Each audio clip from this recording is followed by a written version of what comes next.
Welcome to the final part. Part 4 of the story I never thought I'd tell. It's about 5:30 in the evening here, nice and cool. So I've again been sent down to look at mother-in-law's rice, which is behind us quite a way.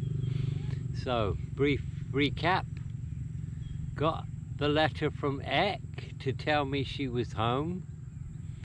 And by an amazing stroke of luck, I ended up talking to a really high-ranked cop in Hue Hin, whose best friend was the chief of police in Nakhon Si Thammarat, which is the city quite close to her home. So I'm on a train going from Bangkok, Lumpong, down to Nakhon Si Thammarat, armed with this letter. I don't know what it said, it's in Thai, but the guy said to me, you give that to my friend and he'll do anything he can to help you out. So after 2.5 years,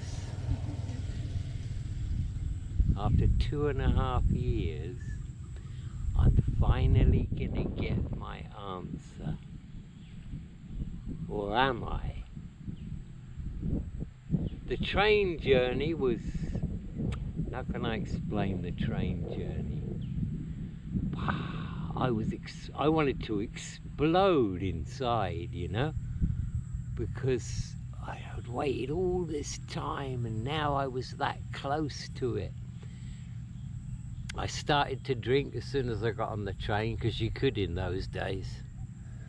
So I was drinking whiskey and coke, and I got chatting to a couple of really nice Aussie guys, and I never mentioned anything about it because I wanted to try and forget it for the whole trip, you know. And so we had a good time, but I couldn't sleep, even though we had sleepers.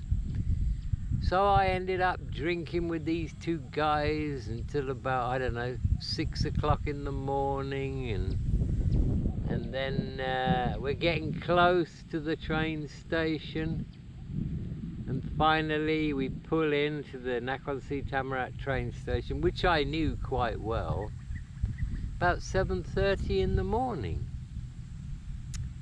And I've got my bag with me, you know, and with a few bits and pieces in it, and that letter, of course. So I get off the train, have a beer, sit and have a beer and try and calm myself down, you know, J-E-N as we say in Thai,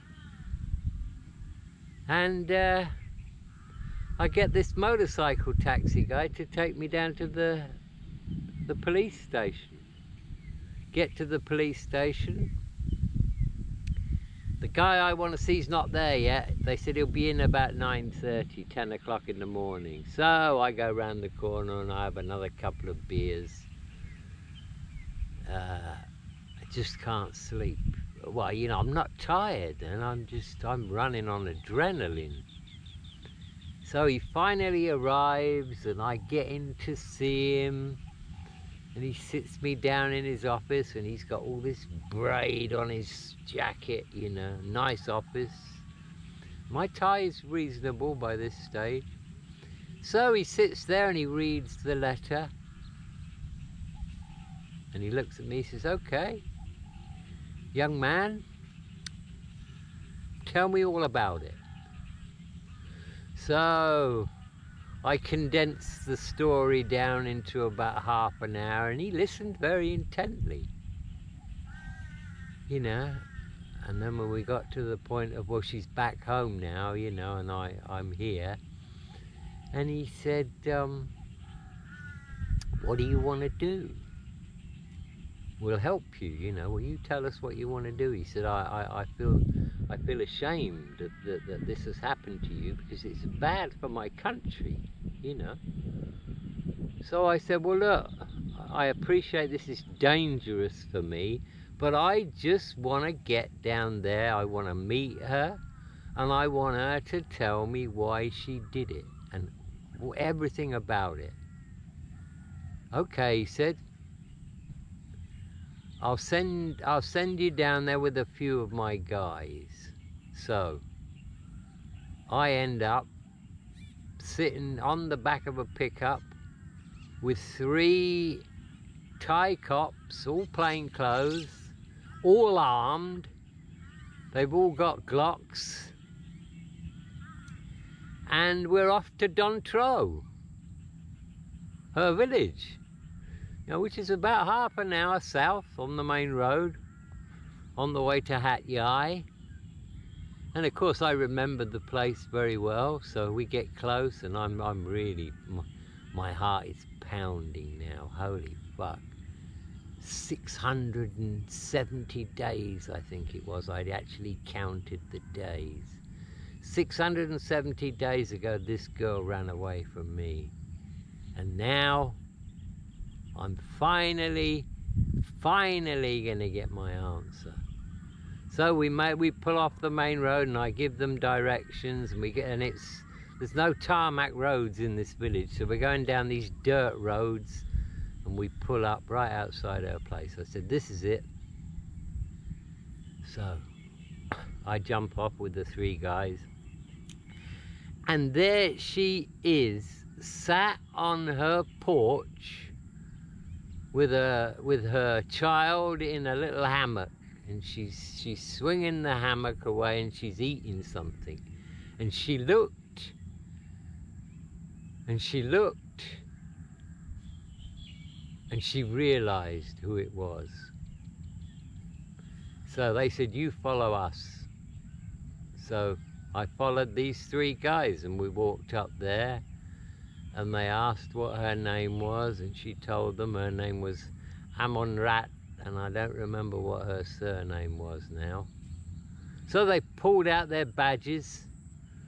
We're cops, and this guy wants to talk to you.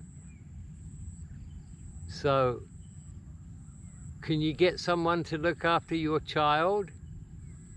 With that, thankfully Mum wasn't there. Neither was Dad, but one of the neighbours came over, and so the neighbour took the kid away. So there we are. I'm sat on the floor 2 meters away from her. They were very careful not to let me near her, because they could see I was wound up. So one's sitting to the right of her, and I'm sitting opposite her, and she wouldn't look at me. So I just said to her, well, do you know why I'm here? Looked down at the floor, didn't say a word. I'll tell you why I'm here. And I'm doing this in Thai, by the way. I'm here to find out why the fuck you did what you did. Why you ran away with some Thai fisherman and threw away our future. And I've waited 2 years for this. So tell me. She sat there looking at the floor. Not a word.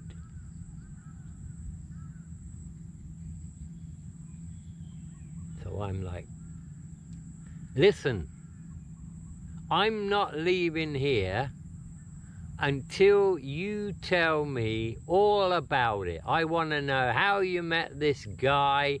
I want to know what he said to you.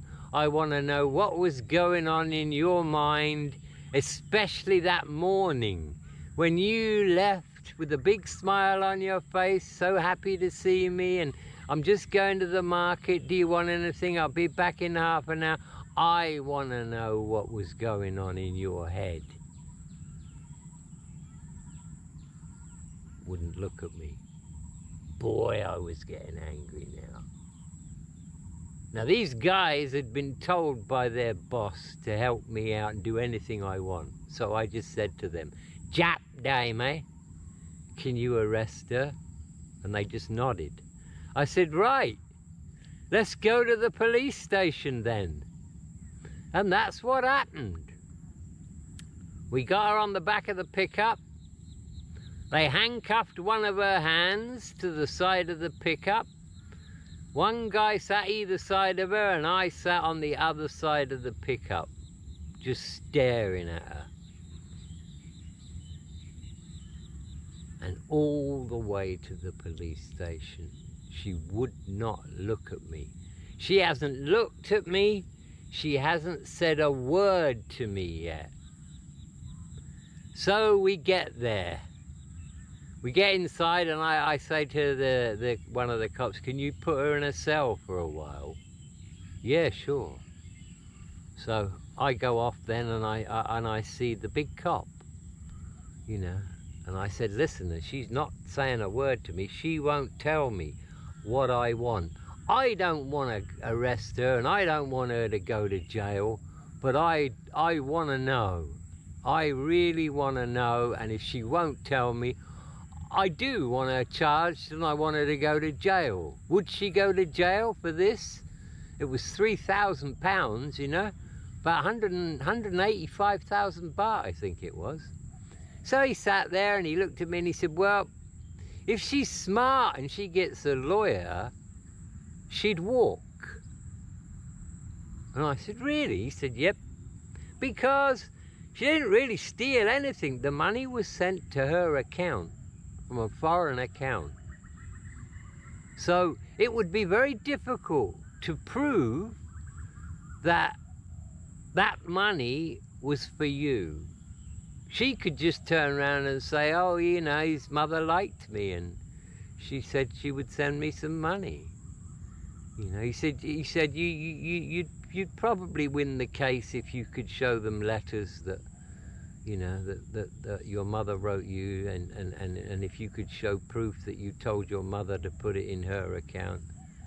And I said, well, what would happen, do you think? He said, she'd get 6 months. She'd be out in 3. I said, okay. Well, I don't want to do that, you know. I just want her to tell me. Can I go and see her again? Yeah, you can go and see her. So, in I go, into the cell. She's in a little room on her own. And I'm in there. One of the guys is with me. They won't leave me alone with her, obviously. Otherwise, you know, I might be up for a murder charge. Although I would have never done that. No. By this time I was over her, you know. I didn't wish her any ill will. I really didn't want her to go to jail. I just wanted my questions answered. So, I said to her, look, Mon, try and see it from my point of view. You know?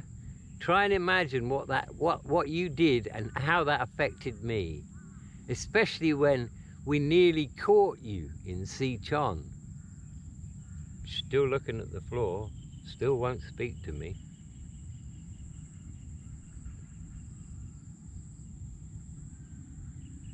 So I said to her, I said, look, I think I know.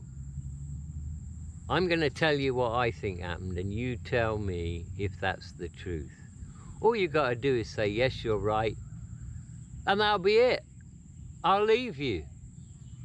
I'll even get them to take you back home. How about that? No response. So I told her, I said, okay, here's what I think. I went to Bangkok to work. You're on your own there at the resort.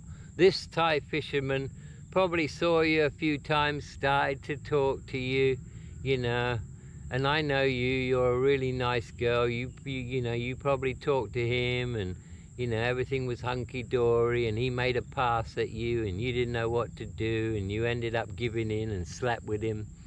And then you told him about the money, so he convinced you to go off, you know, by Tiao for a couple of days, and that was what you were going to do, and that's why you sent me and your mother the telegram, and then we nearly caught you in Sichuan, And that blew it all up for you. You couldn't come back then because you'd been caught.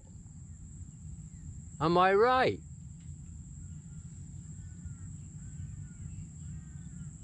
Nothing. No response. Looked down at the floor. And I said to her, you know what? Fuck you. Fuck you. You're going to fucking jail. And then she looked at me and she said, well, maybe that's where I should be.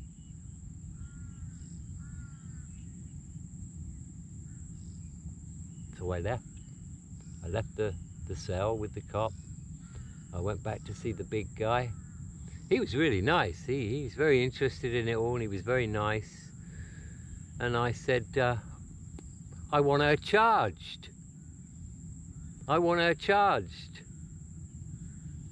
And I want to know what happens. Could you do that for me? Could you let me know how the case goes?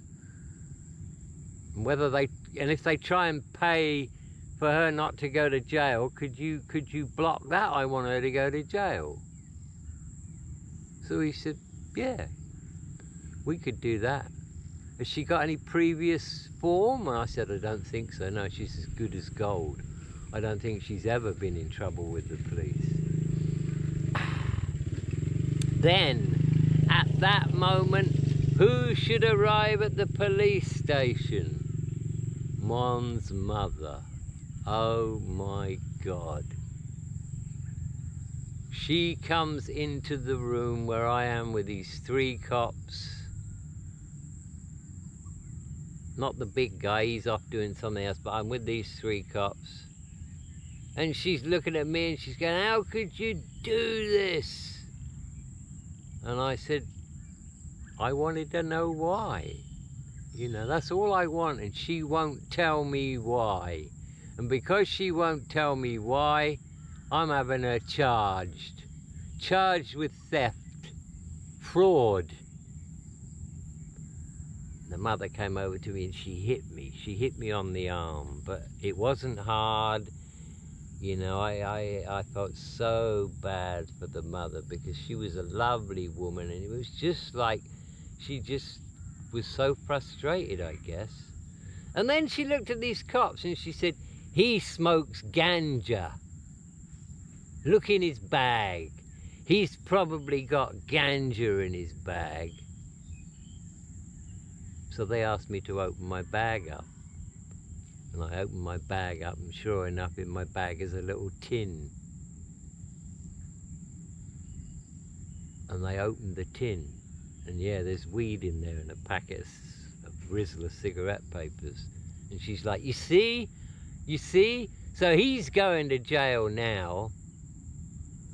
Guy shuts the lid of the tin. The other one looks at her and says, jail for what? She said, that weed in that tin. What tin? The cop says to the other guy, did you see any tin? No. You haven't got any weed on you? I said, no.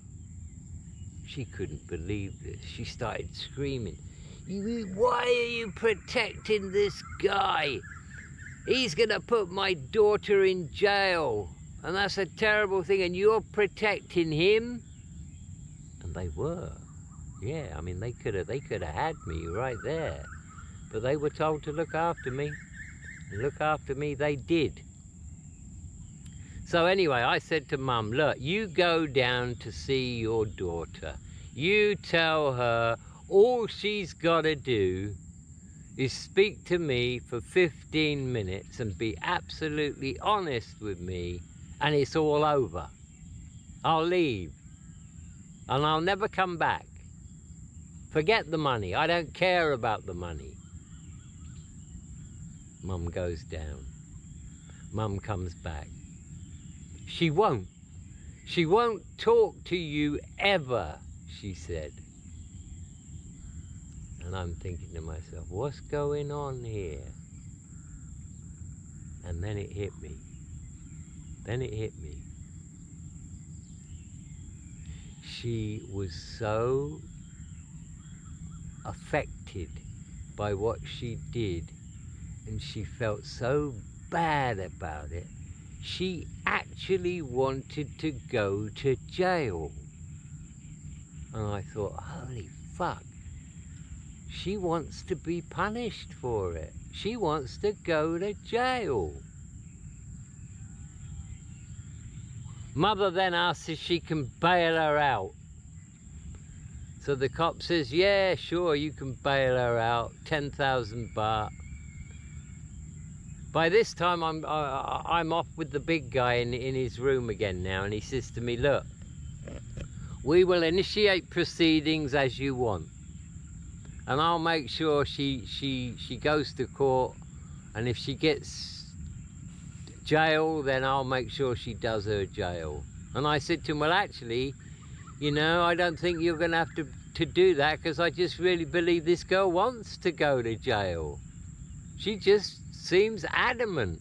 I've told her I don't want to send her to jail. I just want to know, and she won't tell me what I want to know. So they said to me, you better go. This could be quite dangerous for you, because her family might be coming and her fella might be coming, you know, and this could be dangerous for you, and you should never come back here again, because, you know, if we're not with you, who knows what might happen to you. So I said, yeah, I agree with you totally. So they took me to the station. I got on the train, went back to Hua Hin. 3 weeks later, the Hua Hin cop gets a phone call from his friend. She got 5 months. She got sentenced to 5 months, and they said if she's a good girl, she'll be out in 10 weeks. No lawyer. She pled guilty, and her mother's looking after her baby, and she's in the women's prison in Nakhon Si Thammarat. And we won't let them buy her out. She'll do however much time she has to do. So I thought, great. I thanked the Hua Hin cops profusely for his help, and that was it. That was it. There's one other thing. Now let's fast forward to 2004, was it? The year of the tsunami. I don't know if it was 2004, I think it was. My sister and her family were in the US for a holiday over Christmas. They went to Disney World or Disneyland. And so me, my wife, and Tom and Jerry, who were about 8 and 6, we went to England for 3 weeks over the Christmas holiday. And we stayed at my sister's house, and my mother was there with us. And so one night, my wife and kids are asleep upstairs, and it's just me and my mum, and she's watching TV. And I went over to her and I knelt in front of her, and I said, Mum, I got something to tell you. And she said, what's that, my son? So I said, well, when you sent that money over for me to get Mon back to England, I had no intention of coming back at all. I lied to you, Mum.